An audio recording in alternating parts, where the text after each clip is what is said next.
Good morning, fellow Toastmasters. Yes, sir. This morning, I'm talking about Euphoria. I've been working some pretty odd hours recently. I've been working as a disaster recovery test manager. And what that means is that every now and then, I make systems fall over so we can see whether or not they've survived in a disaster recovery situation. The problem with that, of course, is that nobody wants their absolutely vital systems to go down during the course of the day. So it tends to be pretty antisocial hours, frequently weekends. Coming up this Friday, I've got one late at night. Saturday, I've got another one late at night. Then I go and put it back again the following Saturday. So I'm really looking forward to that. I got the last weekend off. It's going to be fantastic. Last week, I was running a test. And I was actually, that was the fail back. And I was about 10 minutes into this test. And it was going really, really well. I mean, I've had a couple that haven't gone so well, but this one, it was going really well. And about 10 minutes in, I realised another 5 minutes and it was going to be finished. And it was about 11:30, 12 o'clock at night. And I was working from home, and so I went and I got myself a drink. I went and got myself some whiskey and some Baileys to go with it. It was quite nice. And 5 minutes later, it was finished. It was great. And I had to do my reporting, so it doesn't really require much brain. So I stuck my iPod in my ears. Other people in the house, I have to be considerate. I don't live in the city. People don't have that much patience with me. So I was sitting there. I started to get a mild buzz on from having had a drink, because it was a bit later at night, I'd been working so many hours. I was listening to music far too loud, and I was feeling really good. And 20 minutes later, I finished my reporting, and I was still feeling really good. And did I want to go to sleep? No. So I got out, and it was raining outside, but I was feeling really pumped. And so I got out, I put my shoes on, and I walked around the block. It's about 5k. And there's some really steep hills. And there's one hill in particular going up Eastern Parkway. And it's really steep. And by the time you get to the top of it, you're puffed. I haven't been for a walk for a while. And I thought, oh, damn it, let's see how fast I can get up this thing. I know I'll be half dead by the time I get there. And I was.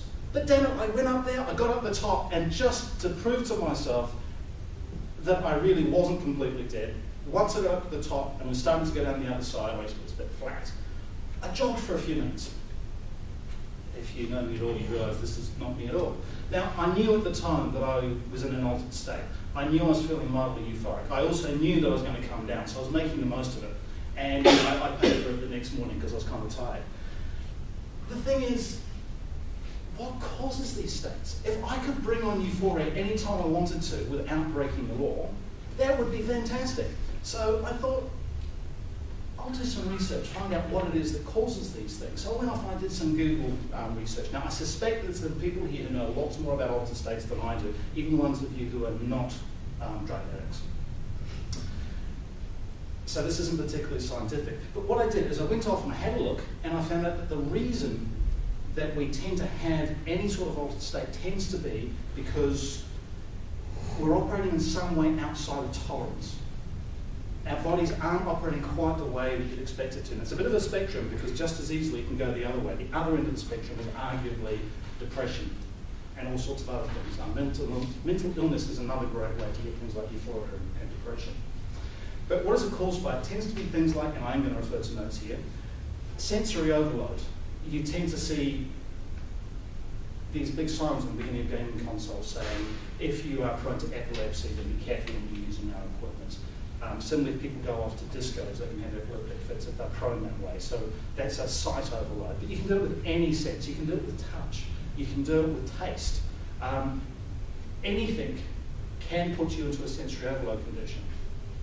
Another one which is common is exhaustion. You hear about people talking about punching through the wall or feeling really good after doing that really heavy exercise. Because you're exhausting your body, it can put you in a position where you can easily find yourself in an altered state. Similarly, you can do it from sleep deprivation. I have read one where somebody was saying they really like to get themselves in the sauna. Past that point when they really know they should get out, and just as they feel themselves about to black out, they go outside and gaze at the stars and feel euphoric. Now, to me, that's just silly, but it's something which people can do. Flight or fright, obviously, is another one. Emotional overload. Laughter is, believe it or not, a very good way to do this. Laughter is contagious. And so if you get there and you find yourself, if you force yourself to laugh, particularly in the company of others, after a little while, you find that it actually does start to become funny. If people continue on, that can do some really odd things to you.